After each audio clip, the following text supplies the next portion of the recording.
I'm going to say a warm welcome from us guys to our webinar on SA Smart City Revolution. As I'm sitting here today, we are stage 4 load shedding. My own power never came back after load shedding was supposed to end over an hour ago. So although I love the notion and idea of a smart city and really what it can do for an economy, how can we really achieve this when we cannot get basic services right? So I'm really excited about today's discussion to discuss these kind of issues and how we can really just do better in our economy. I'm now going to hand over to Daniel Roberts, our host and moderator for today's session. Good morning, Carrie, Rian, and Kevin. I'm going to introduce you now to all of our attendees. Thanks for joining us. It's really a hot topic, and it's one that we approached with trepidation exactly for this because of where we are in load shedding. If there's ever a time that South Africa needs smart cities, it's right now.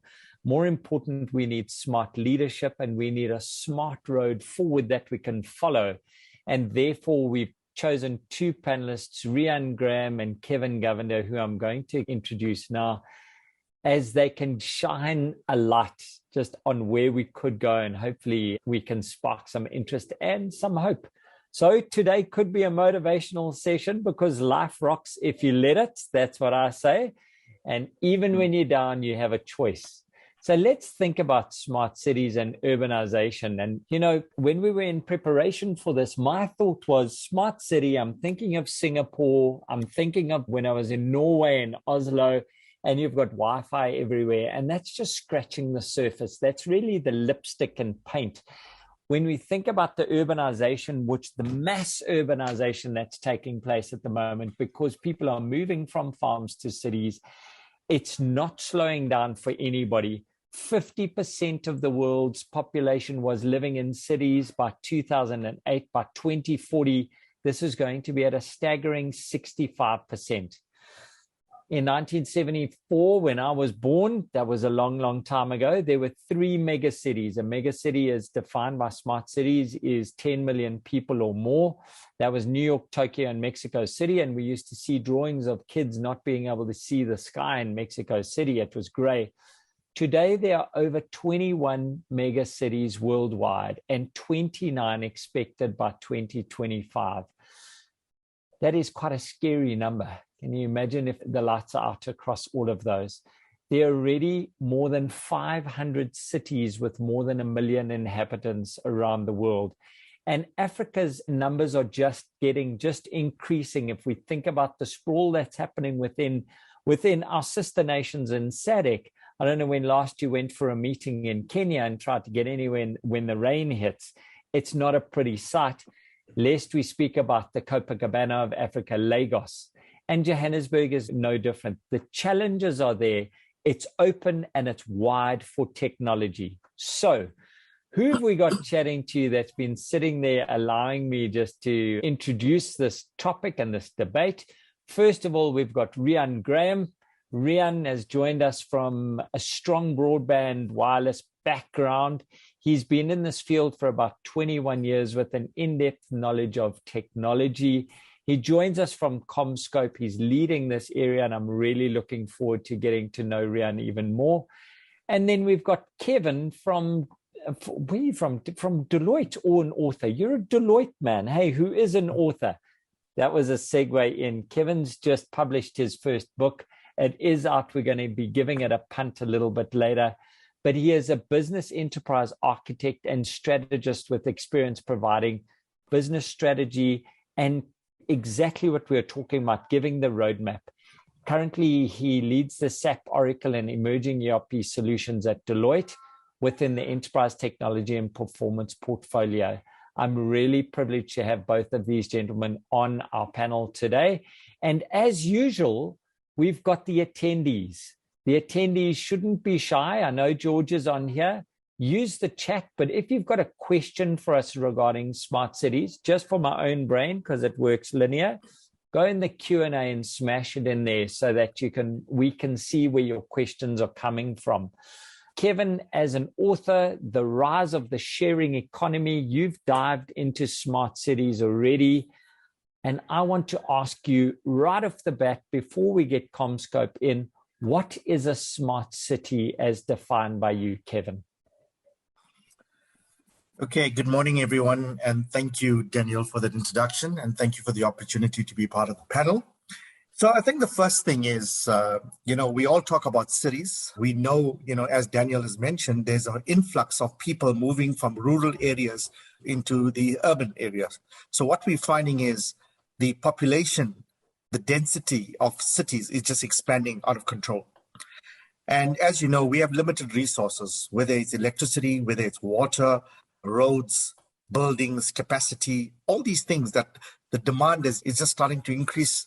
So part of this is the whole thing is about how do you use technology and innovation to make a city that is once existing, that has different components, and I'll go into that in my next as to what constitutes a smart city. How do you make it smarter? How do you take these and get real-time information out of this so you can make good decisions in real time that actually makes the life of the citizen better, more efficient, more productive, and more effective? And I think that's what it's about. It's use of technology. And remember, these things coexist, right? It's about the consumer's life and how do you bring this together? So that's the one component. Okay, pause there. Rian, we've got Kevin who's just dived in there. How does CommScope complement exactly what Rian's been saying there, or where do you diverge from there?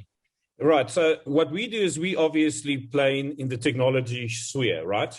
And when we look at a smart city, it's not built up of any one type of technology, right? It is a myriad of different technologies that need to come together in a single visible infrastructure base that can give the council or the city good visibility as to what is happening, be it from, let's say, waste management, water, utilities, traffic control and management, environmental management. So in other words, look at air pollution, etc. So as you can imagine, there is a number of technologies involved in such a large system. And I think the key difference to the way we used to do it and the way we need to do it going forward in a smart city environment is developing a technology set that creates a single platform for multiple technologies to be able to communicate across each other so that you can get a collective view of what is happening from a macro perspective in the city. And then you can break it down into different verticals, if I can call it that, right? How do we improve our water supply to the city? Where are there currently traffic infrastructure challenges? This can only be done by real-time data and analyzing the data and projecting what we are seeing that's going to happen in the future so that we can be more proactive in delivering these services to the residents of a smart city. And then obviously something that's very critical here is at the end of the day, it's a public-private partnership. And what needs to happen is it's driving cost effectiveness in the metro or in the city itself, right? How can we do things better, smarter, quicker, but more cost effectively as well? So if I summarize what you've made on the first point, I'm coming back to you now, Kevin. It's a myriad of technologies blending together to enhance the citizen experience.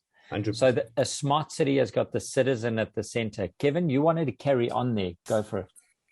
Yeah, so I think the first thing is, and I think Rian just summed it up, right? We talk about public transportation, IT connectivity, water management, power supplies, sanitation, waste management, urban e-governance, in terms of government services that you render for the citizen and the citizen participation. And maybe just touch on one of them before I go into the building blocks, right?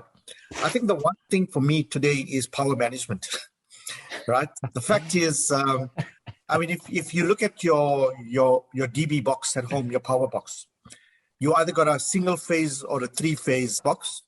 And some of them, you'll see that there's actually something there that allows the municipalities to take control of your electricity at home.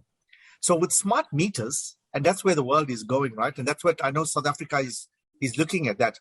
It is about how they identify areas of large consumption that is putting a physical strain on the power network, and they can go and switch that off in your house without your permission. And that is about some technology and innovation that allows that to happen. Now think about it. Take the same logic and apply it to anything. For example, there's too much cars on the road and they know that the robot takes 10 seconds to change. They could change that and say, let's change it. If in one particular area, there's more cars, they could change that robot to change every 5 seconds. I'm just giving a hypothetical example. So that's the power of technology. But how does this happen? And I think I'm going to talk now about what we term as Deloitte, the 5 primary layers of dimensions within a smart city. So the first one, we talk about infrastructure. And infrastructure is divided into 2 things: hard infrastructure, soft infrastructure. The hard infrastructure, we're talking about the buildings and the space, parking space, for example. If you go into the city, sometimes how long does it take you to find a parking? Now you imagine you're driving, you're connected, and you put in and say, I'm looking for a space, I need to go to Checkers, nearest parking place. That's what happens, right? You can have that ability to do that. So we talk about transport and utility networks. What transport, and remember the transport, we're talking about private transport, public transport, the Ubers of the world. And now, I'm not sure if you know Didi. Didi is a Chinese-based company that's come in to compete with Uber. It used to be called Taxify. They bought off Taxify. So it's ride-sharing and competing directly with Uber in South Africa at the moment. So just pause there, Kevin. There was a comment in the chat which actually, again, sums it up again. It's the users, which is the council in provision of services and the citizen in receipt of services. And I love the fact that you're talking about the user experience on Didi or Uber and tying into traffic management, because I've seen you talk about in the prep, we cheated for all the attendees and we did a bit of prep between Rian and Kevin. And, you know, the smart cities around the world are actually taking slices of the experience and smartening that up. So we don't have to say, oh, we can't get it because we'll never be able to do it because of X, Y, and Z.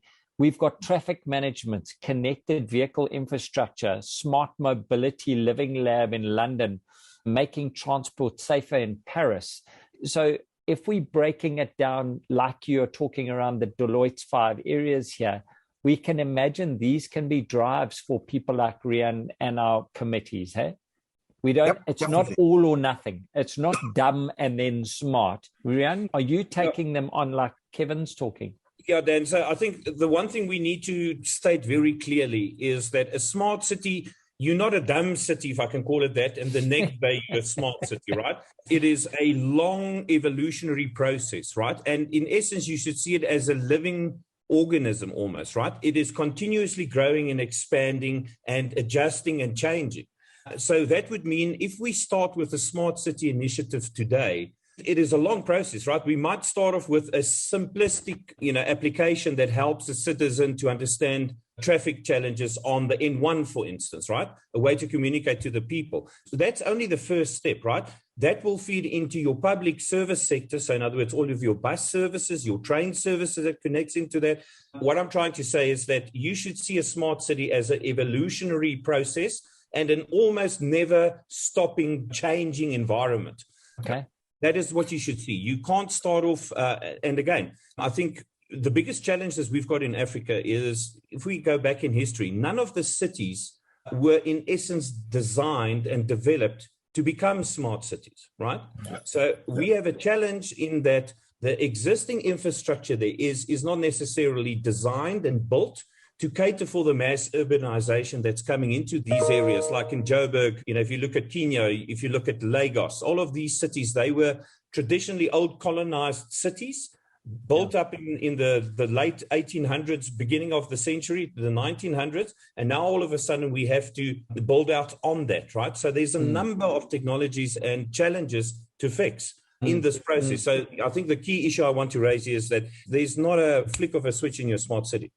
So before I get back to, because I really want to circle back to where Kevin's been layering it on hard infrastructure, soft.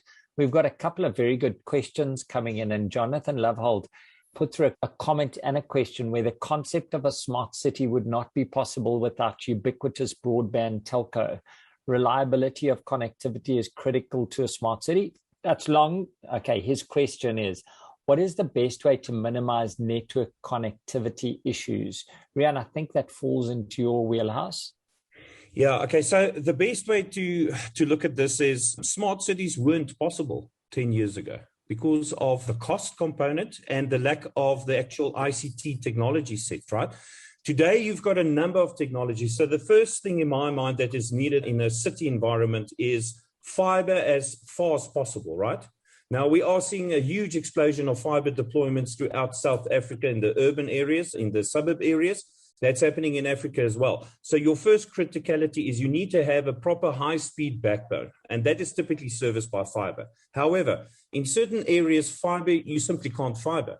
So this is where the combination or the marriage of different technologies come into play. For instance, the introduction of 5G becomes critical. Why is 5G important? Because we now have zero latency communication, right?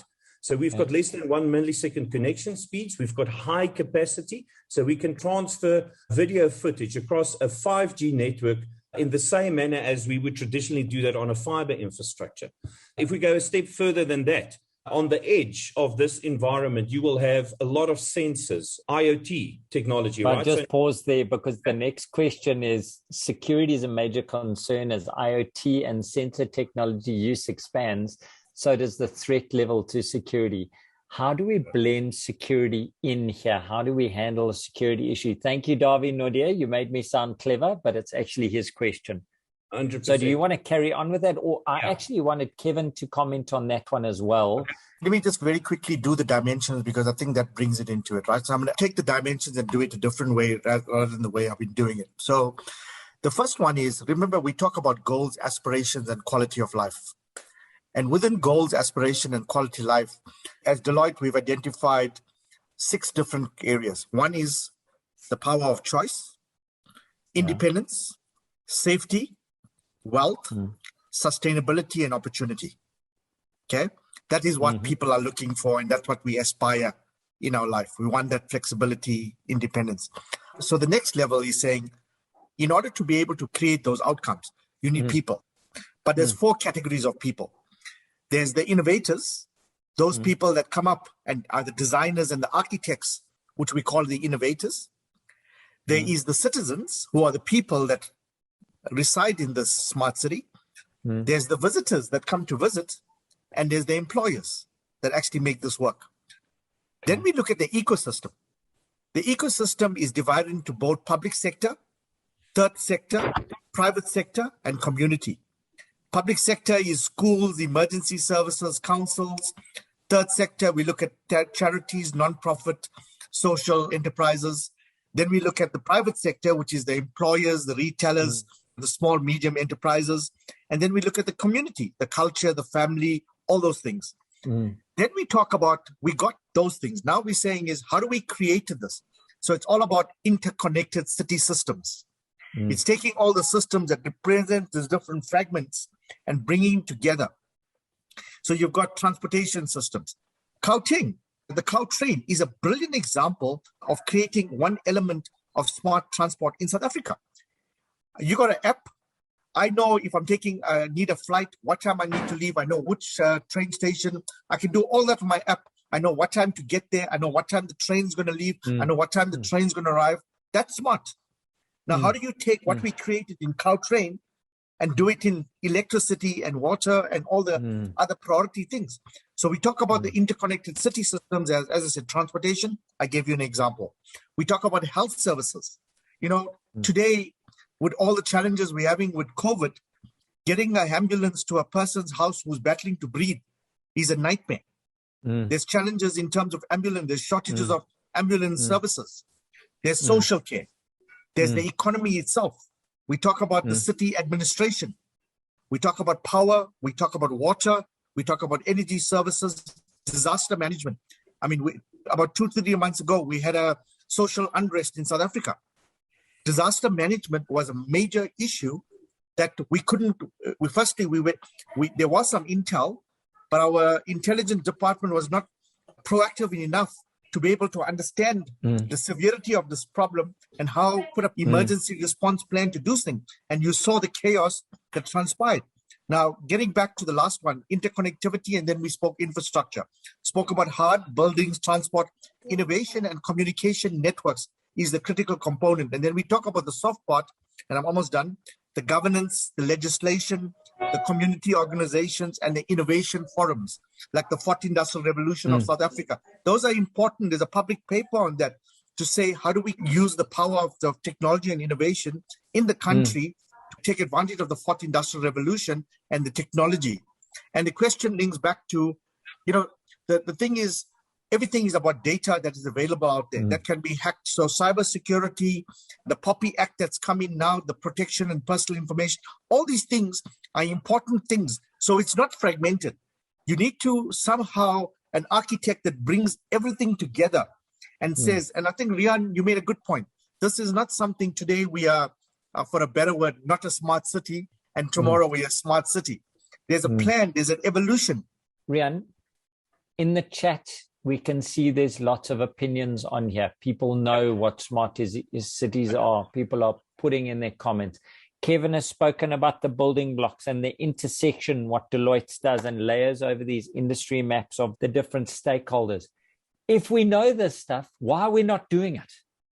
Well, first of all, we need to understand that traditionally, if we look at a council, a large council, right? Let's take a metro like City of Johannesburg, for example.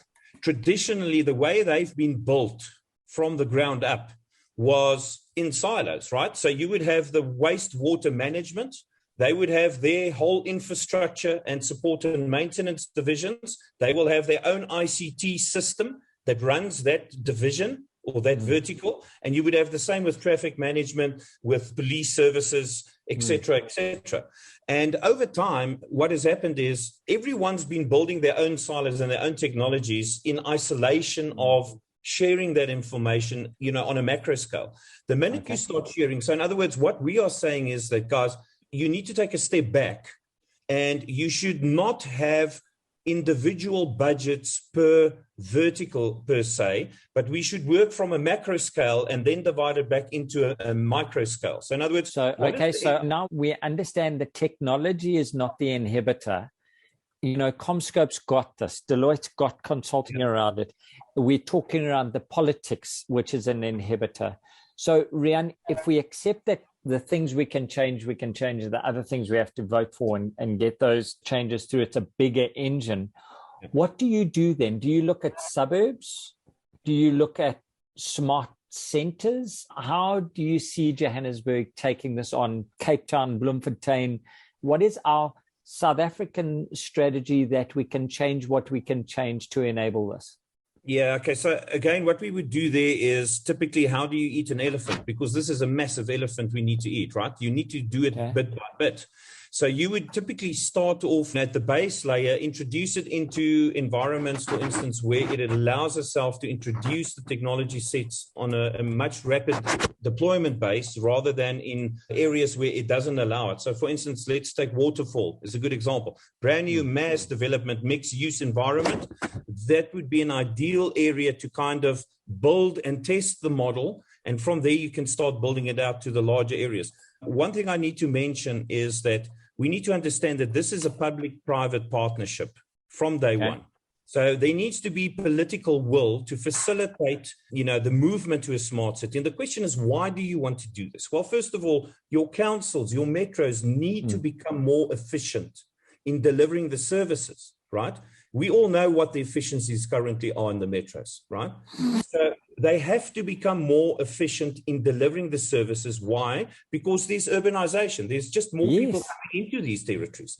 They can't continue to do it the way they used to because it's not cost effective. It's costing them too much, which directly translates to excessive cost for the residents because they are effectively subsidizing the cost, right? So we're paying for my background. Well, 100%. So let me bring Kevin in here. So it's not a technology inhibitor, Kevin. We understand that, but we've now got the technology. I like to think of the circle of influence and circle of concern. The circle of concern is behind me. The circle of influence is what can we do? So if I hone in and I ask Rian's question again, what is the Deloitte strategy for smartening up cities? Is there smart silos? I stole that from Terry. Is that smart silos, or is there smart suburbs, or is there smart solutions that we are looking at? How do we break Rian's elephant down in your mind? Give me a 3-step process to making Randburg smart. Okay, so, let's take Lanseria, right? Deloitte is not involved in that, but I'll give you my opinion. So if you look from a South Africa perspective, there is some initiatives that are currently on the go to looking at making South Africa smarter. And some of those areas is Lanseria. If you look at Lanseria, the key focus is what they're talking about is urban sustainability. And as you know, sustainability is becoming a big component, right?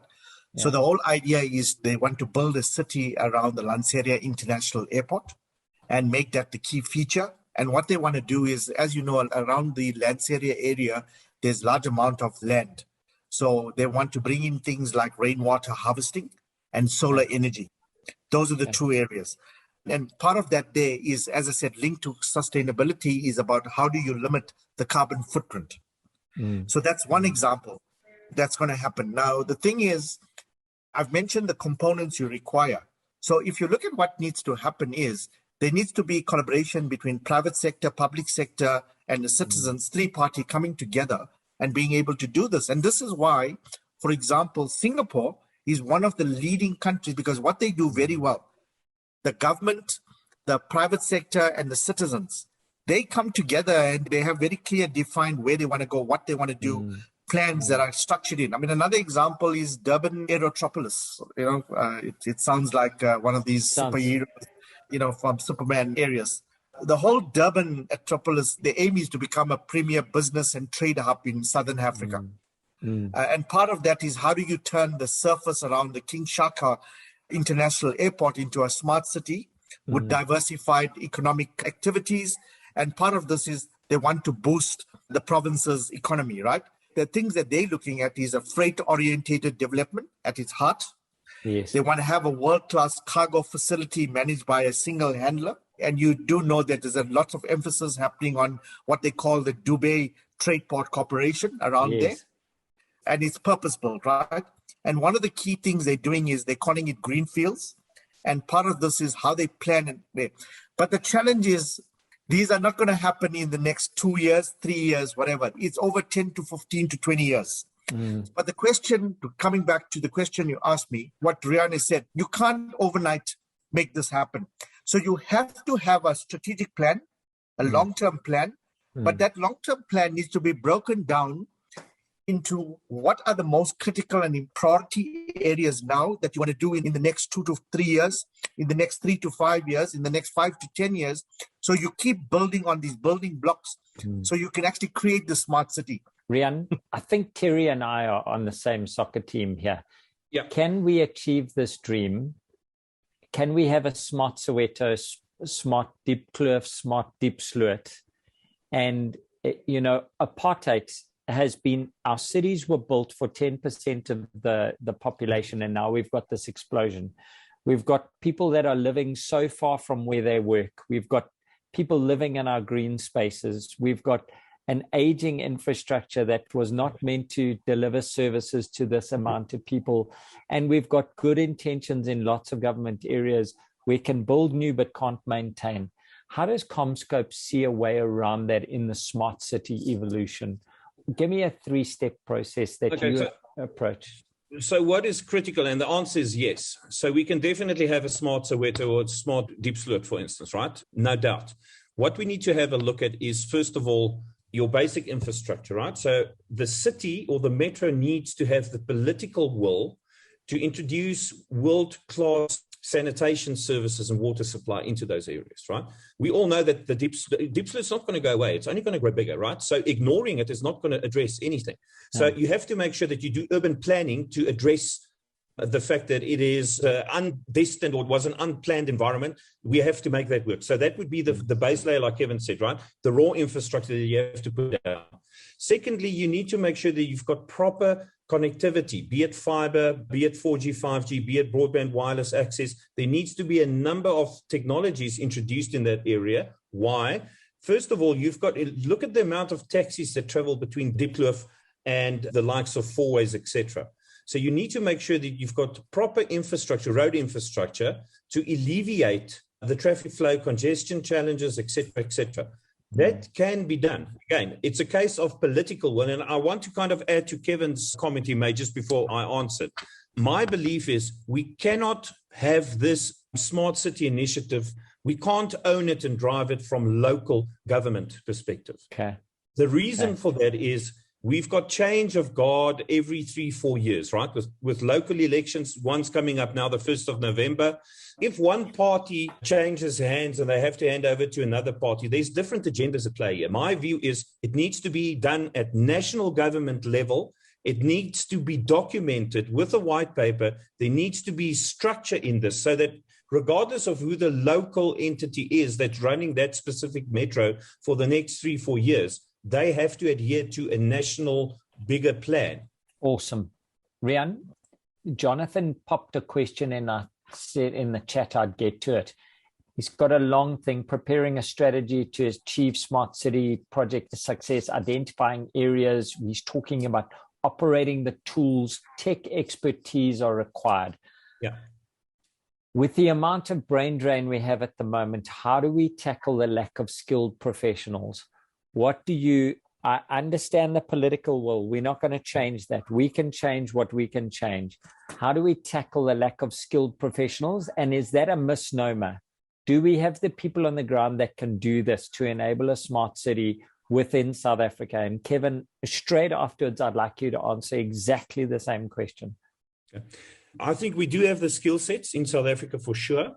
I think what is desperately needed is the development of additional skills within a smart city environment, right? So in other words, have a look at your technicians, the guys that do the physical water management, that look after the maintenance, the infrastructure side, the electricity, the power. For sure, we've got the skill. What I would suggest we do is instead of reinventing the wheel, we should go to countries where they've deployed this successfully over a period of time. For instance, Singapore as an example.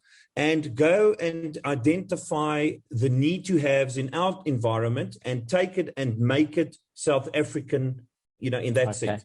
Kevin, do we have the right skills to do this? Yes, I think, South Africa has great skills in the country to be able to do this. We have, individuals, we have independents, we have consulting companies, we have the OEMs that have the technology, so it's a combination of the hardware and the soft skills. And I think we have that in South Africa. Yes, there is people also looking at leaving the country for various reasons. But I definitely think that if we embark on these and we bring the right people, we focus on the right things, people will be interested in doing this. And I think the Fourth Industrial Revolution, the paper that's been done, the committee, I think that's the step in the right direction. But I think the speed at which we do it needs to be done faster. My mother used to say, a clever man learns from his mistakes, a wise man learns from someone else's. How do we as Africa and South Africa leapfrog Europe? Can we build smart cities on our aging infrastructure, our water, electricity, security, which are like the bedrock for an economy? We know they're under strain. And if anybody doubts that, I'm on level 4 and I'm using a Jenny. So please don't tell me we're not under strain. There's stuff going on here. Can we take this as the foundation and still hope to achieve smart cities? Give me hope, Rian. We can. And I have to stress this. We have to. It's as simple as that. The challenge we're sitting with today is, I think within the metros, we are sitting with a lack of skill. We are sitting with, and we all know this, guys, we're sitting with a lot of underhanded dealings, tenders that cost 3-4 times they should. So we need to get back to fiscal discipline within the councils. And with the public-private partnership, I believe this can be done. Okay. The infrastructure, to give you a simple idea, in a city like City of Johannesburg, if we simply have a look at the waste management and we introduce IoT services in the City of Johannesburg, IoT services, they've got real-time visibility of when the waste bins are full, and based on that information, they schedule the actual routes on a dynamic basis, right? The cost saving to the council just by doing that, 25% cost saving. That's immense. That's because immense. I now don't have a fixed route that I do every single day. So on Monday, I'm in 4 ways, and then Tuesday, I'm here, etc. You use the information as it's presented because it's live and dynamic, and you schedule based on that. And the cost saving was 25% purely on the waste management component. So imagine what we can do with water and with electricity and with traffic management. It's immense. So Rian, where I live down the road from a place called Stain City, and it's got the name of Stain City. Kevin, is that a smart city in my backyard? Yes, it is. I think if you look at it, firstly, they've brought in, if you look at the different services, that's what they're doing. They're creating a city on its own. They're bringing in all those various services into that area, and they're using technology and innovation of how they've created this. So that's one element. But the sad part is that's restricted for the privilege. It's the minority of people in South Africa that can actually afford to live in Stain City. And, the question to a lot of people is, there's a lot of people still battling with basic services. And we got Stain City, which is obviously vast apart, showing exactly what is possible. The question is, how do we take, obviously not that extravagance, which is what Stain City is, but how do we take elements of what's happening there? And Rian mentioned what's happening in Waterfall.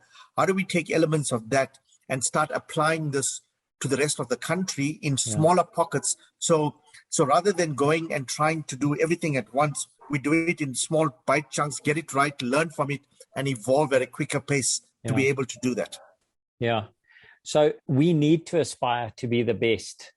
So how do we get that partnership? And that's not a discussion today. So this is one of those host questions which shouldn't be asked, but how do we get the community to be the community as opposed to Stain City and Diepsloot being two different cities would be something. How do they benefit both? And it's not just paid by Stain City for Diepsloot's benefit. It's how do we all benefit from it?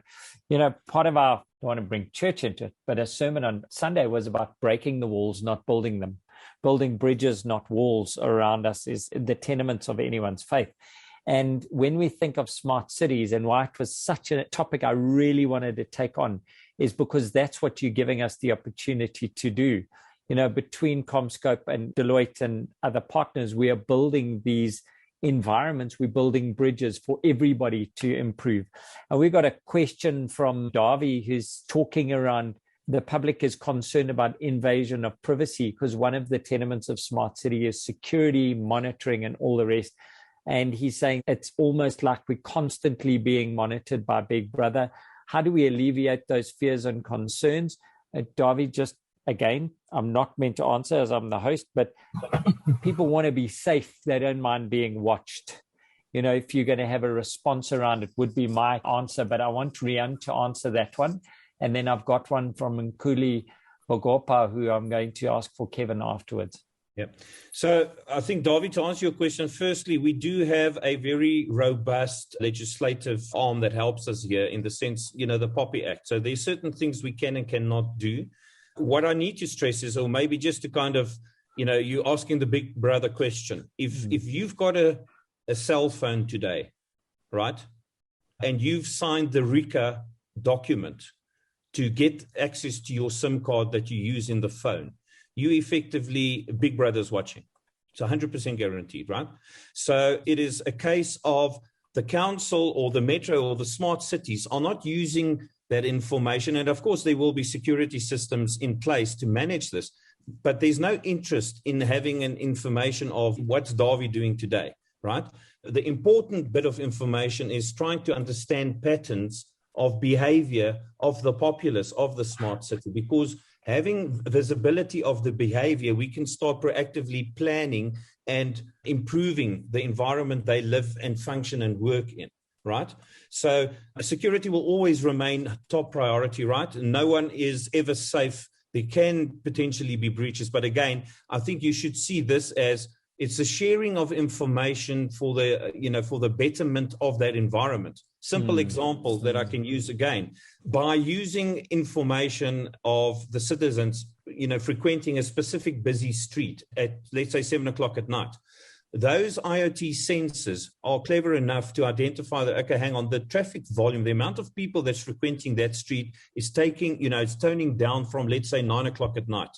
What you could do is you can tone down the street lights intensity at that time of night because you don't need all of that electricity. So again, security is a major concern, right? But again, it is for the betterment of the total populace in that environment, for everyone there. So thank you, Rian. I love that answer. And I'm just on the Poppy side. Poppy's got nothing to do with video surveillance monitoring. It's only for personal information. So just leave that one out of it. Nkuli has asked Kevin, does Deloitte, I added that in, have a 3D city model so we can start planning accordingly? Because when I see some of the cities that are building, I think, yeah, nobody's got any model out there. It's back of an envelope. Come on. Do we have a 3D model out there? Are we using them? Has Deloitte put down models for it? Is CommScope talking around these things? How is that happening today? I stand corrected, but I don't think there is one that exists for the entire city. City of Joburg, or Cape Town, or Durban, or wherever. Yeah, I don't think. You shaking your head? I can always check and share this thing, but I don't think there is one that exists. Yeah. But I think that's a good idea. But remember, what we also do is we are a consulting professional services company, so we actually do work for clients. So if a client does approach us and say to us, this is what we would like to do, then, we obviously invest and put the time and energy and the effort into that to do that. So that's how we normally work. We're always open to collaboration. Obviously, there's a stringent process of companies that we participate with. It goes through a BRMS process, but subject to that, if you got any bright ideas and you want to see whether there's opportunities where we can collaborate, more than happy for you to contact me. I'll put you in the process. If all the governance is fine, then there's opportunities to there. I think that's the future of where the world is going. Is collaborating, sharing, working together, and there's governance around it. But definitely. Kevin, you and I think alike. What my answer in the chat was, if there isn't one, build it and sell it to everybody. Come on, Rian, is there one? Hey. No, Dan. So my comment is there's no cookie cutter model in building a smart city, because every smart city will have their own unique pain points and pressure points they want to address, right? So no single environment will look the same. However, the base infrastructure or the base building blocks, when you start developing the macro view of a smart city, remains the same, right? And that comes back to what Kevin said, that is your base infrastructure, it is your soft infrastructure. But again, it happens on a macro scale. You can't start off on a micro scale because you simply won't be able to anticipate the development and growth of this infrastructure over time. We do a lot of consultancy with a number of councils globally. And again, this is a partnership. It is a long-term consultation process, but we've got the skill sets, we've got the technology sets in the different areas to address and to build this out. But it's a process. There's no cookie cutter. Yeah. And Rian, I think, I'm not sure whether you mentioned it, but while we were talking the previous day, you mentioned Dubai as an example. Dubai, if you looked in the 1970s, they had 3 lanes on one side, 3 lanes on the other side. And now look at the city. You mentioned there was an old picture and a new picture where 100%. The lanes were still there. So what they did is somebody had foresight. Somebody thought about these kind of things. But if you take Nigeria, as you mentioned, Nigeria is 2 single roads or 2 very narrow roads that are available that it's difficult to do. So the thing is, part of this here, the building blocks are very similar, but how you apply the building blocks will depend on city to city, because it all depends on where the maturity is, what's in place, what's not in place, and how you do it. So similar process, similar structure, just applied differently depending on maturity of the city itself. I really like that. And, and I traveled quite extensively into Africa and into Saudi and UAE, and you can just see the differences. And I want to remind you of what's happened in Ethiopia, where they were waiting a long time for their building infrastructure to take place, because they were building roads and they were building water, putting electricity. Now the buildings are going up quickly. So there's a lot behind that political will you're talking about. Now, gentlemen, we've got 10 minutes. I've got a positive comment from the chats and a negative comment from you. I'm going to hold on them. What I want to ask, Rian, what are you focused on for the next 6 months? What are you most excited about from a CommScope perspective? Where are you guys going with smart cities? Yeah. Sorry, Daniel. I don't mean to be too dissing, but can we maybe spend 2 minutes on what's happening in Rwanda, Kigali, and Kenya? Of course. Before we get into that, because I think that's quite important. If you look at what's happening in Africa about this common treaty that's being signed and how do we reuse, so there's great opportunity there. Do you mind if I spend 2 minutes on that? No, of course. You were coming next anyway, so you can use your 2 minutes however you want. So Rian, he's cut in for the dance first. I hope you don't mind. No problem. So I think Rwanda is a great example of Africa, who's leading the world. And if you talk about it, they call smart cities an opportunity to how they contribute to what we call societal performance and infrastructure growth in evolving markets. So the two examples I'll talk very quickly is that they call it now Kigali, Rwanda, which is called the Silicon Valley of Africa. And part of this, they talk about smart infrastructure, sensors around the city that measure air quality, monitor the power grid safety, they detect water leaks, all those kind of things, right? Because remember, if you got a water shortage and you got a leak problem, don't you want to put some technology that detects the leak so you can minimize the leaks, get rid of the leaks so you have more water, right? So that's smart thinking, right? They talk about education, collaborating with renowned universities, offering talent from the whole continent to meet and learn and develop. So not that they're bringing the world to Rwanda, creating new jobs and driving the economy by what they call technology advances. And very much, as you know, Kigali is Rwanda's capital, right? It's the economic heart of what they're trying to leapfrog and what they're trying to do. So that's one good example that's happening in that part. I think the other one that's quite big is what they call Kwanza in Kenya. That's building a smart city from scratch. And again, they're building it from scratch where they're using the national data center that provides anything digital that the city requires. So you have government providing their Wi-Fi points all across the city. So those putting in the basics infrastructure. And that's how they're connecting people through Internet of Things. Then they're collecting and they're sharing data is the bigger driver for inclusivity and a smarter city. And I think what's important for this is it's an inherited infrastructure and social challenge that they're taking to make the most. I'm going to stop there in terms of interest of time. But that is something that's great because rather than just going to Singapore, Dubai, New York, where, they are much, they're advanced cities. Let's look at Africa and let's learn from Africa. Come on. I love that. Rian, what are you most excited about in the next 6 months for CommScope? What is your focus?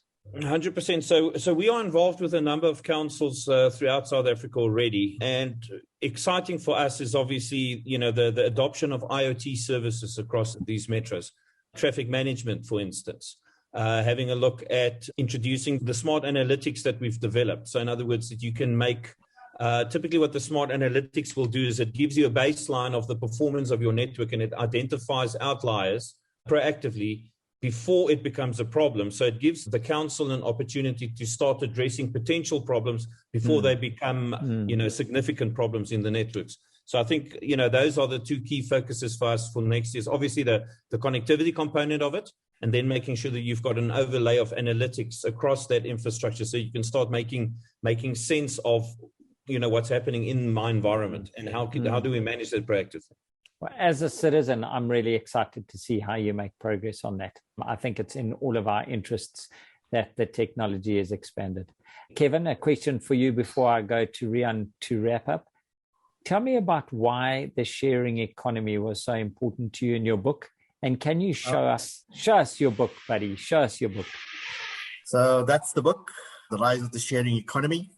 So I think firstly, I can read something to you. I just want to make a correction. I mentioned Taxify. Taxify was actually bought by Bolt. My apologies. Didi is another company that's come on board.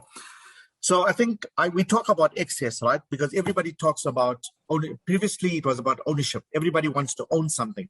But now it's no longer about ownership. It's about the experience. And the old question is you do not have to own something to experience it. A drill. You don't need a drill. You need a hole. You only need a drill when you need a hole, right? Same thing if you want a holiday home. Lots of people have gone and bought their holiday homes, but the cost of ownership and the burdens of ownership is just crazy. So what you're finding is we're moving into a world, what we call is access the alternative to ownership. And I'll read something very, very quickly to you, is we talk about in 2011, the sharing economy was duped by Times Magazine as one of the 10 ideas that will change the world. And it has been widely hailed as a major growth sector by sources ranging from Fortune Magazine to the World Economic Forum to former President Obama. The sharing economy is a new economic model that focuses on access to assets or resources instead of ownership. It has exploded in popularity over recent years and has disrupted a significant number of mature industries such as accommodation, automotive, and entertainment. The total value of the global sharing economy is estimated to grow from $14 billion in 2014 to $335 billion by 2025. With limited resources, the desire to become more environmentally conscious, the high cost of burdens of ownership, and a rapidly growing population, living increasingly in densely populated cities, which we just spoke about, consumers are faced with greater challenges and opportunities to fill their consumption needs. People are experiencing a significant value shift with a desire to reconnect with products and services in a more meaningful way, and are becoming more cost conscious, environmentally conscious, and are prioritizing experience over ownership. Kevin, where do we get your book? So it's available on 10 platforms across the world. Amazon, Loot. It's available in all exclusive books already. I am doing a formal launch on the 17th of November at the exclusive books in Santon. And Brilliant. I will be at Gibbs Business School as well. Please pop it in the chat, just the title of the book, just for all of our attendees. And then, Rian, for you, my last question before I tell you what Anonymous and Melindy said. Melindy said, we've got to address the concept of smart city versus smart communities. If we focus on cities, we're going to expand the digital divide. We're going to end up having people not participating. And I agree with you. There was no question there. I just wanted to highlight that. My last question to you, Rian, you've been a great guest. I just want to ask you, what question would you have liked me to have asked you before the end of today? And you've got 1 minute. The question is, where do we see ourselves in the next 5 to 10 years in South Africa with regards to smart cities? And your answer? Again, guys, my view is very simple. We've got a good opportunity to leapfrog. So again, because we're in Africa, we do not necessarily have a lot of legacy technologies that we have to farm and get out of the systems. We can leapfrog technology. So we've got the opportunity to use the absolute latest in technology, deploy it. And in my mind, we've got probably 5 to 7 years to get ourselves in gear to be able to compete on a global scale, right? If we miss this boat from a digitization and, getting the connectivity to the community at large, we will miss the bus in being able to take part in the world economy. I'm sorry, that's just the way it is, right? So in my mind, it is critical that we get national government's involvement in this, and they need to make sure that there is public-private partnership. There's no negotiation here, guys. This is a must do. We can't walk away from it. There's always a negotiation. It's just whether or not we're willing to take the... Absolutely. Rian, you've been a great guest. Thank you for being here. Kevin, you have pivoted even when I throw you curveballs. You've also been great. You haven't thrown anything at me under the table. I want to thank you guys for educating me on smart cities and for giving me hope in my city, the greatest city in the world, the city of Johannesburg. To the attendees, thank you for participating. Some good comments, some interesting ones, some ones. But that's what makes a city, is that we've all got our own opinions to be in, and we are all invested in this. Let's get it right. Over to you, Carrie. Thanks, Dan. One of the things that really resonated with me over this conversation, that there's nothing like South African ingenuity and our spirit and our Ubuntu. So let's just communicate and really work together quite hard on this so that we can definitely reap the benefits in a couple of years' time. So thank you again for attending today. I hope you found today's session insightful and that we answered some of your questions. Cheers, guys. Have an awesome day further. Stay safe, and we'll see you at the next one. Thanks, everyone. Cheers. Bye. Bye.